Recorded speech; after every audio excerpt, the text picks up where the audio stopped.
Waar het dakpan zijt de graaf en waar de graaf zijt dakpan. De dakpannenhandel in Noordburgum is een begrip in de regio. Het is dan ook maar een soort pin in het het dat Remmelt en zijn vrouw Joke besletten ha om op te houden bij de zaak. Het is net een makkelijk besluit. Het is, mijn paken had het gekocht, mijn huid had je borken en nu zitten we hier. Dus ja, het had wel een betekenis. We gaan nu de leeftijd van 68 en 65 en dan had het wel mooi geweest. Het is zwaar werk. En daar moet altijd heel wat van gebeuren. Dus ja, er moet een einde aan komen. Ja, we willen wat meer vrijheid en wat meer om je zin kennen. En genieten. Het begon in 1996 als extra werk naast de verste baan van Remmelt. Maar hij zegt al gauw een gat in de merk. In de jaren daarna groeide de dakpannenhandel uit tot hoe die nou is. Vooral na neetwaar roemt het storm bij de graaf. Maar ook buiten het neetwaar komen klanten van heinde en vier om tussen de honderden soorten dakpan te sneupen. Wat de graaf net hier speurde er voor de klant op. En die klanten zullen Remmelt en Joke nog het meest missen. Toen had je leed, verdriet en plezier. Je bent altijd met mensen bezig. Toen had je mensen die vregen wat en die juist ook weer wat.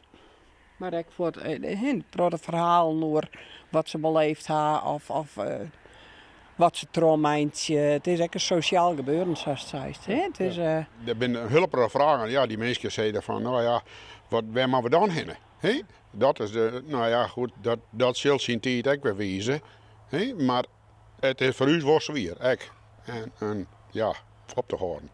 De pleats en de omliggende groens te nou te keep. Nieuwe dakpan worden net meer inkocht en wat oerbloot gaat naar een gruthandel.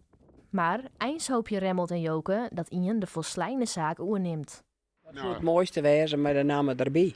Dat zou heel mooi wezen. Ja. Omdat ze een begrip beest. Ja. Zou dat heel mooi wezen. Maar ja, dan moet er wel ingroeien in de pannenhandel.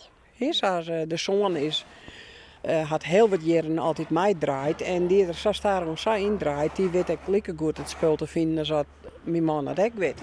Mocht alles verkocht rijden, dan bleven Remmelt en Joke het liefst in Kattenbrouwen. Want daar vielen zij haar thuis. En het bloed kroept werd net geen kin. Remmelt zal vast nog worden zien om een bijzonder dakpantje helpen. Remmelt de Graaf. Dat telefooncontact dat zal er wel heel lang blijven, want dat nummer dat zit bij de meesten tussen de jaren. Maar wat voor gevoel zoek je hem nou op waarom op de Aroene? Het is zo'n 20 jaar. Nou, wel naar een voldoende gevoel. Mooie tijd. Ja, mooie tijd. Ja, echt weer.